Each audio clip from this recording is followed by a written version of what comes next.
Welcome guys, and it is LSHD Gaming here, and today I'm bringing you guys another video, and what you are going to be watching in the background is me playing some Supremacy on the map Hoth.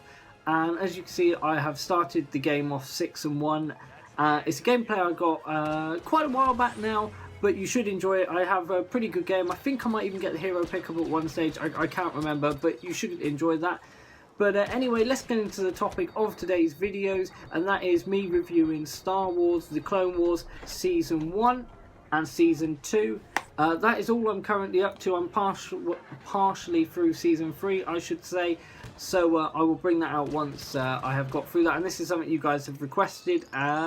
So, let's get into it. So, let's start off with, of course, the obvious one, Star Wars Season 1. And Star Wars Clone Wars takes place in between Attack of the Clones and Revenge of the Sith, and it's an animated TV series that has been out for quite some while now. A lot of you may have already watched it, but this is just me giving my thoughts on it, since quite a few people have asked for it. My personal feelings on Season 1 is it's actually quite a good series. For a TV animated series, the storylines are short, snappy. They get you right into the action pretty early on, to be fair, and almost you kind of have each episode as their own. There are some 2-3 parters in there, but yeah. So the main characters that it revolves around the first series is of course Anakin Skywalker and Obi-Wan Kenobi, which is as expected, as they are some of the main characters that were going on through Attack of the Clones. And they were also main in Revenge of the Sith. But what is very cool is they have introduced a new Padawan called Ahsoka Tano. And if I muck up any of these names, I apologise. Some of them are hard to say, and I think even you guys will agree with me. And she is Anakin Skywalker's Padawan. And I say that she's introduced. She was actually introduced in the Star Wars The Clone Wars film that was released. And if you want, I could do a review on that. It was pretty good. It was actually originally meant to be part of Series 1 as a 3-parter, but they put it together and released it as a full feature film. And the idea of that is they're trying to return Jabba the Hutt's baby to him so they can get trade negotiations going with him. I don't really think there's much need for a review there, but if you guys want it, you're more than welcome. And Ahsoka Tano is a very interesting character. She matches up quite well with Anakin Skywalker in respects that she likes to do stuff that she's not told to do, and that is something that we know Anakin is a master of. He disobeys orders regularly, and a lot of the time throughout Season 1 with relatively good success. Now, does it always stay true to some of the Star Wars traditions from the films and stuff you read in the books and about it? Not always, no. For the most part, yes. And it's really interesting to see how Ahsoka evolves throughout Season 1 and how she actually starts to become a little bit more independent and think for herself. And at the beginning, she kind of takes on board what Anakin says and just gets on with it and does it. A little bit of noise here and there. But actually, by the end of Season 1, she's starting to disobey him quite often, do her own sort of things, and actually start to question some of Anakin Skywalker. And they start coming almost like, obviously they're not, since she is a Padawan, but they reach some sort of level mutual ground where they have a trust and a bond, and they're willing to work for each other, risk their lives for each other, and actually die for the cost of the greater good. Another big thing within Season 1 is the clone troopers, and they did a fantastic job. This is the one thing I will give you absolutely huge props for, the creators, is the fact that you feel a real connection to the clone troopers. They've got their own personality, and it's just absolutely fantastic to see that, because when you actually watch the main films, they're not, you don't really get a vibe from them, if you know what I'm trying to get at. You don't really get a sense of who they are, but through the Clone Wars Season 1 you definitely get an idea of who people such as Rex is, who is a leader amongst some of the clone troopers.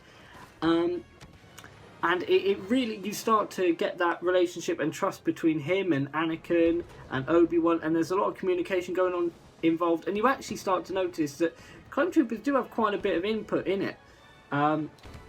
You also got to see more of the battle droids and their actual personalities as well, and I must say, I think in parts the battle droids were very, very funny. They kind of knew once they came up against any Jedi, they were stuffed.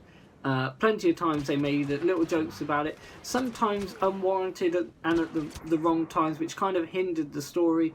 But it's the first season, they're trying things out. But for the most part, I actually think they did it quite well, considering they're trying to introduce something new and it's an animated series. It's not going to be like the films. It just can't be, because it's animated, and that's not a knock on it. It's just the way it is, you know. Another thing that they did, it's meant to be a kids' TV program, and throughout season 1 they did definitely show some signs of darkness, which was pretty interesting, I must say. And it kind of worked out well, because every time there was dark moments throughout season 1, you actually kind of started to think, okay, this has potential, this show, because they were not afraid to kill off characters. There was a lot of deaths, there was a lot more graphic than some of the films, in all reality. Even though it's animated, they actually did quite a good job. And it wasn't like the TV show that has been released now, which is Star Wars Rebels, which kind of has a Disney 3.0 feel to it. It really does feel like its own element, its own show, without any of that. So for that, it's actually really good, and I have to give it props for that. I must say, the standout episode for me personally, I don't know about any of you guys who have watched it, was, I believe the name of it was Cloak of Darkness, and that is where Ahsoka Tano, well, I think I said that wrong, I don't know, Ahsoka Tano was there with Luminara, and they were trying to face off against Ventress, which is Count Dooku's apprentice. And it was actually quite interesting to see him fight. I like seeing Ventress fight with her two lightsabers that she wields, and it kind of gave us a good insight. And once again, Tano goes against her who should be leading her, and she kind of goes off and attacks Ventress, which obviously isn't smart. Throughout that, you realise that Ventress, who is a main villain within season 1, is a deadly villain, and she has potential to do a lot of evil. But it was a real, in parts, dark episode, and in other parts, a really good, well-written episode. So for me, that is the standout of it. And right in the very last episode of season 1, you're introduced to a bounty hunter called Cad Bane, who is a true badass. And you're going to find a lot more out about him throughout the seasons. I'm only at season 2, but even in season 2 you find out more, which we're going to get into in a second. But he shows just how powerful he is. He's got backup plans for everything. He knows what he's doing. He goes in, he does it, and he generally actually does it with a great deal of success in season 1. And I love the way they've written that character, perfectly written. General Grievous, I expected more from. Every battle he gets in, whether that be with Obi-Wan or whoever, he backs up and he ends up fleeing. And I didn't really get the feel of a badass character there. Not like what we saw in Attack of the Clones in the film. I really didn't feel like he was that much of a badass, and I think they missed out on that. So overall, season 1 is a good introduction. It's not a perfect introduction, but it showed us what they can potentially bring to the Star Wars, the Clone Wars, the TV series. Anyway, on to Star Wars, The Clone Wars, sorry, Season 2. And in that you get to see much more of the same characters. Well, I say that actually, you get to see Cad Bane, and he is there in the first 3 episodes. And once again, he shows his backup plans. He shows how he's got everything sorted down to the last nitty gritty. And he has a way of surviving. When you think, he's in trouble now, he gets away. The only negative I will say on season 2 is you only see Cad Bane in the first 3 episodes. I think he needs to feature more. He is a very intriguing character, so that was a letdown for me. Anakin doesn't have so much of a lead role throughout every single episode. In fact, there's some episodes in season 2 where he barely features at all, which I'm a huge fan of Anakin anyway, so I like seeing more of his story and the way he starts to turn to evil. So I would have liked to have seen just a tad more, not much more. I like that they reined it back a bit, but I still would have liked to have seen more on it. And it's the same for Count Dooku and General Grievous. I didn't feel like any of them were badasses in season 1, and in season 2 they featured very, very, very little. And once again, I feel that they've underutilised the strengths that they have. Like, once again, General Grievous has, 4 lightsabers? Wait, let me think. I can't even think. And every time I just think, Obi-Wan's only got one and he's going to take him, or he's going to flee. So in that respect, I really think they're missing the ball there, and I hope in season 3 I'll be watching that soon, and that I see more of him, and I get to see more of what we expect from him being a general badass. What I am shocked about is that Ventress wasn't in season 2 at all. She was in season 1, the apprentice to Count Dooku, and then she disappears in season 2.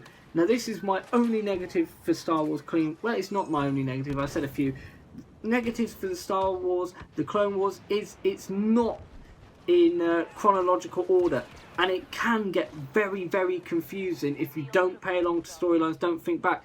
So once I've gone through all the seasons, I will highly say, if you're going to watch it, for the life of you, go up online, find up the document that shows you it in chronological order, and watch it in chronological order, because otherwise there are going to be points where you're going to be like, wait, that happened, but that, what? You know? So in that respect, that is my only negative. They should have done it in chronological order, I feel. That, I get they were trying to tell so many different stories and keep each episode fresh, but at some points, especially for younger audiences, it's going to get confusing, and it even did for me at parts. Geonosis, the 4-part, was the clear standout in season 2, and you got to see loads of battles, and you actually got to see things get really dark in this episode, and there were moments where you're like, oh, that's amazing, that's what you expect from Star Wars, a heroic moment, and there were moments where you're like, oh, that's dark, and that is what you want from it. It's meant to be a TV kid show, yet this one appeals to the masses. And I think in season 2 they've realised that how well this has the potential to go, and they've just been driving it. They've been making some elements of it darker and darker, which for me I'm perfectly fine with. But maybe young children, you might want to watch it with an adult, and I'm talking really young. Like if you know, I'm not going to be silly about it, but it is pretty dark. Most people nowadays watch dark stuff even when you're younger, so. But it is an absolutely fascinating way they write the characters, the dialogue. Once again, the battle droids have their funny moments. Like there's moments in there where I believe it was Obi-Wan is trapped with all these battle droids and droidicas, and he escapes. One of the droids was just like, well, that was impressive, and bang, Grievous, boom, he's gone. And stuff like that, just little funny moments like that, and I think I might have been a little bit inaccurate with that one, but moments like that throughout just make you laugh, and I like the way that you actually start to see characters evolve, and once again you meet new people that you never met in the original Star Wars films, and you meet the characters that you have seen, and it's a great mesh in season 2, and I think they've done that really well in introducing new characters, making them work, making you actually feel some form of an emotion to him, even though it's animated, which for me is something I find difficult since it's animated, yet they've somehow managed to do it. So with that respect, well done. And right at the end of season 2, you get to see Boba Fett. That's right, I said it right. I always say Boba Fett because it's easier. Boba Fett. And it was interesting to see him in season 2. I think, as you would expect, with him being such a legendary character, there was going to be an element of disappointment. It was going to be hard to live up to him and the expectations we were going to have upon seeing him, especially within the Clone Wars and an animated series. I suppose they did as well as we could have expected from them. It is what it is. I'm still glad he was involved in it, and I hope to see more of him in season 3 and in season 4. So to end it, season 1 was very good. Well, it was good, let's say good, and it gave us an introduction to what we thought we might see in the future. Season 2, a step up. It's definitely stepped up. It's got darker. Once again, it's still confusing. Please watch it in chronological order if you don't want your brain to hurt at stages. But for the most part, it was a real good upgrade, and I can't wait to watch season 3 and bring out the review on that. But anyway, I hope you guys enjoyed. If you did, please smash that like button, comment and subscribe. I hope you guys enjoyed the gameplay in the background. I definitely recommend watching Star Wars The Clone Wars, and I'll see you guys soon for another video. May the Force be with you.